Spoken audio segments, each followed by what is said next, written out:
Welcome to the second episode of Downtime Podcast, where two co-workers talk about video games. My name's Alyssa. I'm Jeremy. And today, instead of our lunch break, we're live in a meeting room in the middle of work. Yeah, it's almost the end of the day. Almost the end of the day. We have about an hour or so left, but we finished majority of our stuff, and that's why we're here. To talk about video games. Yes. And by the way, Jeremy, what did you do last weekend? By the way, what was last weekend? Last weekend was both of our birthdays. Yeah. Although not on the same day, the same year, same month, same week. Same week. Technically. Same zodiac sign. Yes. I'll talk about it a little bit later, but I played Resident Evil 7 with my friends, and it was really fun. No joke. We actually played Resident Evil 7. Yes, very nice. And for my birthday, I played a little bit of Final Fantasy 15, as well as a newly downloaded indie game. It's not a new indie game, but I just played it for the first time, called Home, and we'll talk about that very soon. Cool. Yes. Cool. So but before we talk about that, you did finish playing Uncharted 4. I did. And I wanted to, overall, how do you feel about the game? Without spoilers. Okay. Well, that's easy. Well, I was going to say that's going to be hard, but it's actually my favorite Uncharted game. Yes. Of like all four? All four. Yeah, of all four. Damn, I was going to say something, but it's a spoiler. But you know what? It's my favorite one. I actually want to replay it again. It has a lot of replayability. Oh yeah, definitely. In terms of getting the treasures, as well as just rewatching the storyline. Yeah, definitely, and that's where I think I want to continue playing it again. I want to get all the achievements, trophies. Sorry. Yeah. I just want to platinum that game. Are you really gonna platinum it? I'll try. Okay. The last game I platinum was actually Sleeping Dogs on the PS4, the remastered collection. The last game I platinumed, I think, was Final Fantasy 13. Oh my god! Like back in the day, or like recently? 2010. Oh wow! Yeah. 7 years ago. 7 years ago, and then after all the other games I played, it went up to 80-90%, but never actually finished it. Gotcha. Because some of them require some difficult things. Yes, and time. I think time is the most difficult thing, right? Oh, definitely. What level did you play on Uncharted? Moderate, because I'm moderate. Because I'm a noob, so I played. Because I like my games moderate.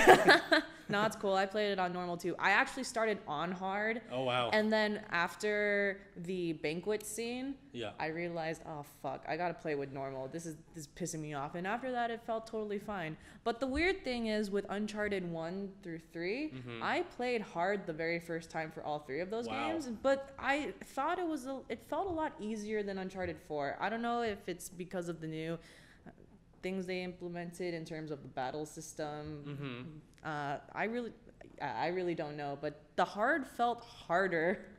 It was more difficult than the previous ones. No, that's for sure. I got you. And that's probably why I want to play it again, is because I want a challenge. And I think Uncharted 4 presents that challenge, because I was dying a lot on some segments. Yeah. Especially the banquet part. Like, it was normal. I kept dying. I'm like, these guys have really good aim with their grenades. Normal was pretty difficult this time around. Oh yeah. Totally. Yeah, they really upped the battle, a lot of the gunfights for this one. And the AI too. Yeah. It was like, for the enemies, like I just said, like they lob grenades. Like yes. they're so accurate with the grenades. I'm like, how? Why? There were portions where you could either go the entire way through stealth, or you could just go through a gunfight. Did you actually successfully finish some areas through stealth, or? Yeah, I did. I probably I don't know how many there are, but I know that a handful of them I did, only stealth. And that was my favorite part about those segments, was the stealth part. Was actually just like going in undercover, under those bushes that you could clearly see your character. Yeah. and the AI was there too. Yeah, and then Sam's running around and right in front of these enemies, and I'm thinking, wow, thank God they're not catching the computer, because I would have been dead 2 minutes ago. I was playing with my brother, and he's watching me. He's like, what the hell? Like they can clearly see him, and they can clearly see you. I'm like, you know what? It's just a video game. Like, we're not. It's just a video game. Yeah, exactly. But that was like the funniest part. Was like, come on, you could clearly see Nathan in those bushes, and Sam was like right in front of that guy. He's like trying to hide. And sometimes it's Elena too, where Elena's really freaking obvious. But they do help you in some occasions. They do help you. Like, they'll do like a drop down. I know. From like the upper floor. And they're really convenient, especially. I thought Sully was the most useful one when he was on your team. Sully wasn't on the team as much, though, because the majority of the game is played through Sam and Elena. But in the parts where Sully was present, he was pretty helpful. Yeah, at least for me. I like that. Yeah. Yeah. That's not really a spoiler either, right? That's not a spoiler at all. I mean, the entire Uncharted 3 is about Sully, so. Yeah, and which I loved, by the way. Yeah. Like, all the games are really good. Yes. One of the best franchises I've played through. Yes, on Sony. That's probably like one of the reasons why I bought a PS4 was to play all the Uncharted games. Because I knew they were going to come out with a remastered collection of the first 3 games, because 4 was coming out, so they had to for PS4. And that was probably one of the main reasons why.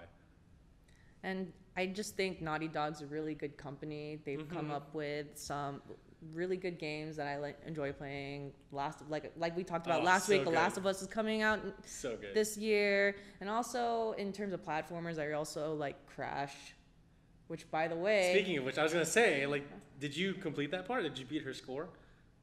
I finished it. Oh, nice. Yes. Did I beat her score though? I don't know. But I did. I didn't get the trophy then. Oh, I didn't know. Okay, I didn't know. Do it right tonight. No. Okay, tonight.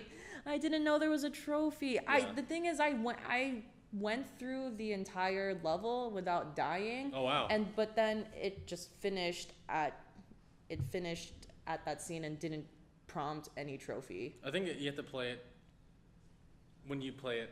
Okay, I got you. I got you. You know when you play it. When I play it. Yeah. Sounds good. Yes. And we'll end it there. Yeah, well, we'll stop talking about Uncharted. Yes, we'll maybe have a different podcast. An Uncharted podcast? An Uncharted podcast with more spoilers. I'm down. But long story short, play Uncharted 4. Yes, really good game. Please. Now you can go ahead and talk about Resident Evil 7. Oh, well, okay. So on Saturday, I celebrated my birthday early. My birthday's actually on the 13th. But I celebrated it on the 11th because I don't really want to celebrate with my friends on a Monday. That seemed like counterintuitive. On a Monday. Yeah, club going up on a Monday. So I've never played the game. I've only seen it before. I know that the PS4 version is the most complete version since you can play VR. It's the only system you can use it for the VR, which I thought was awesome because you can't use it for the Vive yet on Steam. And that's the version I was thinking about buying, the Steam version.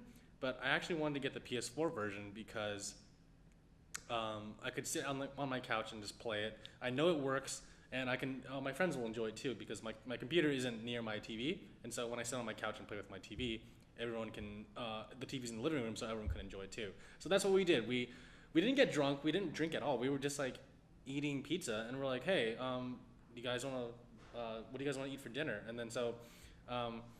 That's when we bought the pizza, and then my friend came up with the brilliant idea of like, hey, let's go to Redbox because Blockbuster and Hollywood Video don't exist anymore, and Redbox was in the Safeway near my house, and so we rented Resident Evil 4. We popped it into my PS4 and downloaded, had the day one patch or whatever, and we started playing. And oh wow, I just gotta say, like, I haven't beaten the game yet because I've only gone like a third of the way through. But if you like Resident Evil, and even if you don't like it, it's still a good game. Like it's different because it's the first person view. You're not a major character from previous games, so there's no Chris Redfield, there's no Leon Kennedy, there's no Claire Redfield. You're a whole new character, and you're this guy named Ethan Winters, and you're trying to look for your wife. So you find clues that lead to this abandoned house, and it takes place in Louisiana. So it definitely shows like the griminess of the swamp area because the whole house is covered in like mold and it's dark, and the family that lives there is like. I won't say anything to spoil it, but there's something wrong with them, and your quest leads you into this house. And this game is full of jump scares. If you like PT in that sense, it's very similar to PT because a lot of people are comparing it to that, but it's also different in that it's still a Resident Evil game. So you still feel like you're playing Resident Evil, but you kind of have the sense that it's kind of like PT because it's first person.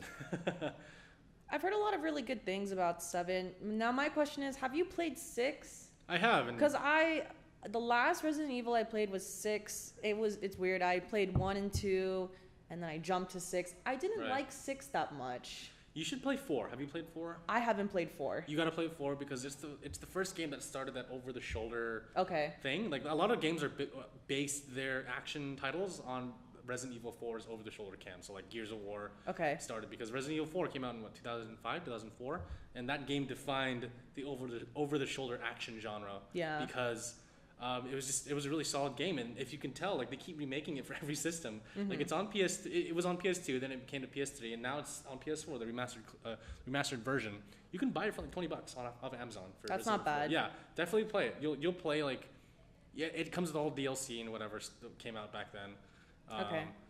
And yeah, definitely play that one. And 5 is actually a little bit better than 4, Resident Evil 5, but it's good because you can actually play it with a friend. You can do local couch co-op. Okay. Yeah, and that's a lot of fun. It's basically 4, but with a friend. Okay. And that's what's great. And so Got it. I want to pick up 4 and 5 for the PS4 because both of them are out for the PS4. They but are. Not 6. I played 6 and I wanted to kill myself. Oh my god. No, you agree then. 6 wasn't that good. No, it was the worst one. Yeah. By far, the worst game in the entire franchise. Wow. Let's not talk about that again. We're not going to talk about that. Yeah, but definitely play 4, Lisa. I think you'd like it a lot. Okay. It makes you like Leon Kennedy. Okay. The character. Yeah. Got it. I'm surprised that they changed up the characters in the 7th one. Yeah, I mean, I'll start something new, I suppose. Technically, 7 is a reboot of the entire franchise because Capcom saw 6 did so bad. They're like, you know what, we're going to reboot it. But technically, it's a soft reboot, meaning that it still takes place in the same universe. All the existing characters are still there. All the characters you know and love are still in this universe, but you just don't see them. Got it. Because it takes place in a different state and a different part of the U.S. than opposed to Raccoon City, wherever the hell that is. I've noticed that a lot of games are doing that type of concept where they're ending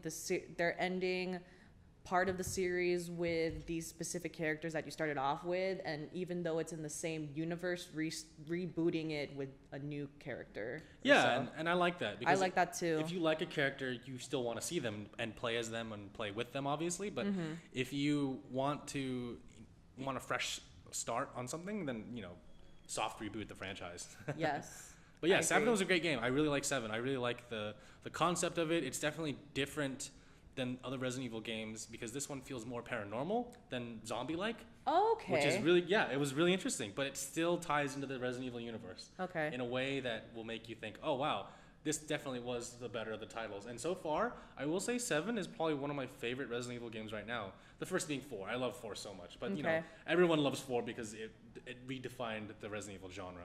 But it would be 4, then 7, and then probably 1. Yeah. I know my sister's boyfriend has 7 on VR. No way. He does. For the PSVR? For the PSVR. Oh, that's so cool. I'm really curious. Maybe when I play Resident Evil 7, it will be with him. Yeah, do it. Yeah. It's going to be so immersive for you because there are quite a few jump scares. And I was scared. I was scared in the original version too. Oh yeah, you're gonna scared. you're gonna hate this one then, especially in VR. Like you're in the house, first person, and you don't know what to do. My sister played it and she got so freaked out. I think she almost threw the VR. No, I believe it because I will say the graphics and the sound effects in the game, especially the sound effects, are what make the game so important because it really makes you feel like you're in a haunted house, to put it in that sense.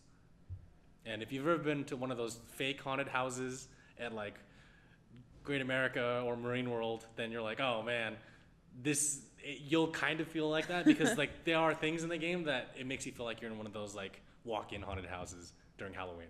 Got it. Yeah. That's definitely an important part of a horror game, the sound and the way that it scares you. For example, with like computer games like Amnesia and Slenderman, just the eeriness of the soundtrack as well as just the simple sound effects of the trees rustling and all these little details that build up to your fear when you're playing the game. No, yeah, I got you. And that's why Resident Evil is still one of the most defined horror genre franchises out there. Yeah. So how about you? Final Fantasy 15? Final Fantasy 15. Did you beat it? I didn't beat it. I am very far though. Oh, really? So I don't know how many chapters are in this one. Let me just start from the beginning.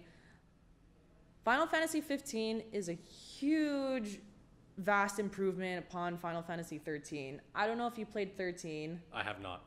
Okay. I don't want to. Is it because of me? No, it's not because of you. Okay. I was watching my roommate play it at the time, and he said it was the worst Final Fantasy game he's ever played. And just watching him play it and getting mad and struggling, I was like, nah, I don't want to play that game. There's a few things about Final Fantasy 13 that 15 improved upon. Okay. The biggest thing is, as you know, with Final Fantasy, it's a JRPG that's very character and story driven. Right. Final Fantasy 13's storyline is confusing as hell. To this day, I don't know what the story is about at all. Okay. All I know is that I think something called Lassie is involved. Okay. There's a character named Lightning. I 100%ed this game, and I still can't tell you what the storyline is about. No worries. Whereas for every other Final Fantasy I've played, I can tell you pretty much 70% of the storyline very confidently. Okay. But 13, as well as its linearity, which Final Fantasy is known for being linear. Yeah, totally. And games, and especially 10 is linear as well. And I don't mind linear games at all. Yeah. But the way that it was executed in 13 just was very... what's the word I'm looking for? It's like it fooled me. Ah, okay. It made it seem like it was an open world, but it really wasn't. Oh, I'm sorry. Which is okay. I will say, though, 13 is a very beautiful game, and the battle system in this game is very unique. 13 or 15? 13. Okay. I'm still talking about 13. Okay. I real quick, I want to interject and say the only thing I know about 13 is that lightning returns, and I don't give a fuck. She does return. Oh, it's a woman. Okay. I haven't. It is a woman. Lightning is the way she was marketed is supposed to be like a cloud. But Cloud is Cloud. Cloud is Cloud. Lightning is Lightning. From what I remember, Lightning is a really cool character. She's a very strong character. She has a sister that she takes care of. I liked a lot of her storyline that I sort of remember. Okay. But they were trying really hard to make her a second Cloud versus her own character. Oh, no. And you know what happens? They failed. Exactly. Yeah. I think another thing is they took a long time making 13. You know how sometimes when... Now, I don't mind game delays, and a lot of game delays do improve a game vastly. Yeah. But there are some delays where they just keep going at it unnecessarily and add more fluff and add all these different details that sort of hinder the game. Yeah, I don't like that. Long development processes make not just the fans angry, but of course the devs angry too. Exactly. And it's not really the devs who make those decisions, it's the higher ups. Exactly. Like, which, by the way, let's transition to 15, because Final Fantasy 15 was supposed to be Final Fantasy 14. Or right. No, sorry. Final Fantasy verses. 15 is 13 verses. Yeah, there you 13 go. verses. It was supposed to be 13 verses. That ended up not happening. 14 was a online game. Oh, no. I didn't even play 14. I honestly didn't even know 15 was going to happen. Right. When they announced that 15 was coming out, I still sort of didn't believe it, even though they released a trailer and they were all in the car and they were introducing the game. And then finally, it actually came out last year. Right, yeah. And it was the most shocking thing to me. I didn't expect it to come out at all. See, what I was talking about with Kingdom Hearts last week, I felt the same way for Final Fantasy, and then when it finally came out, it finally came out. Yeah. I really like this game a lot. Okay. There's so much that you can do in this game, and a lot of the things that people didn't like about 13, they improved with 15. First, I want to make a note about 15. It's interesting because when you start up the game, the title screen goes Final Fantasy 15, a game for fans and first-timers. As you play this game, you can really tell that, one, they are trying to appeal to long-term fans, as well as they did try appealing to people just playing Final Fantasy for the first time. Okay. There's a lot of different elements of both, which I think is really cool. It's definitely the most modern, the most unconventional Final Fantasy I've played. Not a spoiler, one of the biggest things is you already have your party when you start. Okay. And the backstory is you're all in a convertible and you're driving back from the main character's bachelor party. The ultimate road trip. The ultimate road trip. Oh, You're all coming back to your hometown empire. That's great. And your convertible breaks down. And straight up the first 3 minutes or so of gameplay is you pushing the convertible and getting used to the camera. I've seen that. Yeah. It's like a tutorial. Yes. It's so weird. The tutorial is very unique in this game, and I really like it. That's cool. Everything can be explored through car. Cool. Which I think is very exciting, as well as just regular walking, which you don't want to do. The world's pretty big in 15. It's more open world than 13. It is open world. It is actually an open world. Okay. Of course, when you're following the storyline, you have to go to the specific cities, but there's so many cities for side quests and different things that you can interact with. For example, chocobos. The best thing about Final Fantasy. Chocobo racing. Oh. You can even customize your chocobo to be a different color. That's cool. Yes. Awesome.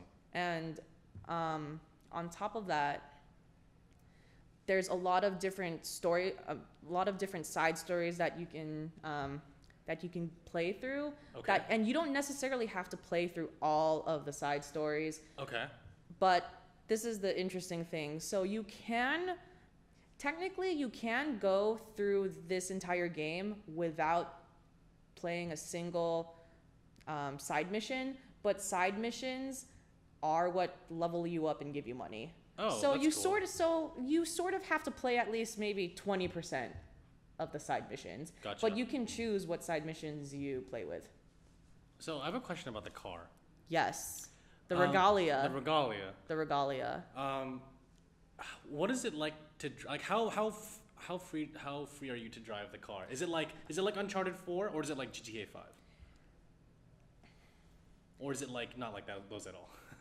I would say it's not like any of those because how it works is you don't really have control over the car. What? On the map, they ask you where you want to go, what city, what rest stop you want to go to, what mission you want to go to. You choose that location, and Noctis is the main character. Noctis's friend Ignis is the one driving the car. So it's a CPU driving the car for you. So you never drive the car yourself? Except for this instance. Now, they have this interesting feature of Final Fantasy 15 where Ignis will drive your car whenever you want. And honestly, it's really convenient.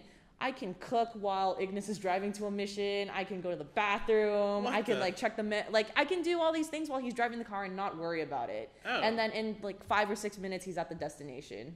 And I'm chilling, and it's totally fine. Wow. But when you reach maybe 8 p.m. at night, in the game, they have super overpowered demons. Oh God. In the open world. Okay. And these demons can appear on the street. They can appear in the middle of the desert. You're only safe if you're at a rest stop. Oh wow. So Ignis prompts and says, "Hey, I'm not gonna drive at night. If you want to drive at night, you have to drive manually." Oh. So it's at that point where Noctis can take the wheel and drive manually. And so how free are you to drive the car? And at that point, you control the car and you have freedom to drive the car. Can you go off-road? You can't go off-road. But there are some dirt paths. Oh, man. This game is broken. No. I'm not going to buy it. Oh, I hate this game already. You hate this game I'm already? I'm joking. So cool. That is as free as it can get. Okay. But overall, you like the game so far? It's good? I do like the game so far. I'm at a point where the storyline is relatively simple still. Okay, that's good. I am kind of wondering when it's going to veer off to your, Final Fantasy plot twists. Oh, yes. But I don't know where that is yet. Okay. Cool. At least I'm not at that part. Yeah. Also, coworkers staring at us through the window. Well, we can never get any privacy up here. So we got 10 minutes left on recording. That's probably my fault because I forgot to unload some of the card. Oh my God. We can stop it and I can delete some of those files. We'll just keep going. Okay. Yeah. So we're going to make this a quick podcast. Also, I feel like we've talked a lot already. Well, do you want to talk about home real quick? You mentioned that in the beginning, unless you want to save it for the next podcast. We'll save that for the next podcast. Okay, sounds good. Yeah. So we're going to do a really quick segment in the next 10 minutes. And last weekend, as we said, was our birthdays. Yeah. And we were both born in 1992. So that makes us 25. So that makes, if you don't want to do the math. Yeah. So what we're actually going to do is we're just going to take a quick look at a list of games that actually came out in 1992 and see if we've played any of them. Yeah, and I think there's one I want to highlight. Well, I think we'll both each talk about 2 games specifically. Yeah, if we have time. Yeah, I mean, like, I think you can touch on one, Alyssa, and I'll touch on one. Like, okay. I was going to talk about 2, but I think I'll just keep it to 1 now, since this one actually means more to me than the other one I was going to talk about. Let's run through this list real quick. Yes. So then I'll talk more about Sonic. Yes. So games that came out in 1992: Mega Man 4, Dune 2, Kirby's Dream Land, Wolfenstein, the original one. Yep. Indiana Jones and the Fate of Atlantis. Never played it, but looks awesome. Super Mario Kart. Oh yeah. Virtua Fighter. No, not Virtua Fighter. Virtua Racing. Never played it, but cool. I never played that either. Mortal Kombat. Super Mario Land 2. Star Control 2. Sonic the Hedgehog 2. Yep. And Mega Man 5. What a solid list of games. Oh, 2 Mega Mans came out that year. Yeah, I'm wondering how they. Maybe one was in like Q1, 20 or 20 Q1 1992. Speaking in quarters now. Yeah. I don't. From a game dev perspective, that's when they released it. You know. Got it. But yeah, that's pretty cool. I've played majority of these games on an emulator. The only game that I actually played on console is Mortal Kombat, which I'll talk about after Sonic the Hedgehog. Cool. I've actually played Doom 2 on Steam. I actually own it on Steam. Oh, okay. Yeah, and I played it on Steam. So that was like a couple years ago when I bought it because it was on sale. It was like $1, and I was like, fuck it, I'll just play it. So I started playing it, and then yeah, it's a good game. I think you probably was that the original Wolfenstein? The original Wolfenstein. Yeah, I played that too. It was fun. It was good stuff. Have you played the new reboot? So I played it on PS4. Wow. I haven't played it, but I've seen a lot of videos. A lot of people are akinning it to the original Half-Life, or at least Half-Life as a franchise, because we were not going to get Half-Life 3 ever. I'm being negative, and I'm sorry, but it's true. So if you should play the new Wolfenstein game, because not only is it a great shooter, it's also a really good story. I do like stories. Yeah, like think of like the Man in the High Castle, the video game, but less drama and more action. Okay. And that's what it is. Okay. It's good, yeah. But anyways, we're digressing. What did you want to talk about? Which game on this list did you want to pick? I wanted to talk about Mortal Kombat. Okay, yeah. And as you all know, Mortal Kombat is pretty much the bloodiest fighting game you will ever play. Mm-hmm. In fact, in terms of fighting games, I think it's the one that's had the most controversy too. Yeah. Because of its fatalities, because of its very graphic, gory style. Which is great. I know, which is pretty cool, sort of, for the kids. For the kids, it's not cool. Did you play it on... I actually played it on PlayStation. Oh, okay. Yeah. There was this period where my sister and we rented a lot of games from Blockbuster. And actually, no, it was Hollywood Video for me, not Blockbuster. I was Hollywood Video. I was Hollywood Video. Yeah. And we rented both Mortal Kombat and Mortal Kombat 2 at the same time, and we were playing it. And it's a lot of fun.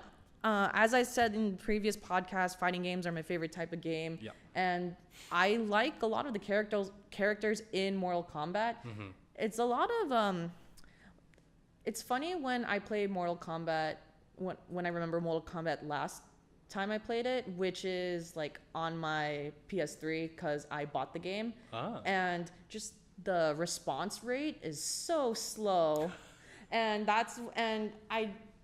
then when you're playing it back then, you realize, oh, wow, like this is like the best game ever. And I was like, Jesus Christ, this is so, like, why won't you kick faster? Yeah. A lot of people feel that way about the new Super Smash Brothers too, because it's also slower than Melee and whatever. I know. Yeah, no, that's awesome. And what I really like about Mortal Kombat is the different diversity of characters. For example, you have Raiden, focuses on electricity, and you also have Sub-Zero, who is like an ice guy. And my favorite character of Mortal Kombat is, who actually wasn't in the original Mortal Kombat, but the Mortal Kombat 2 is Kitana, who's the Blade fans, and she's legit. Yeah, she's like the deadliest character. She is bae. Oh, nice.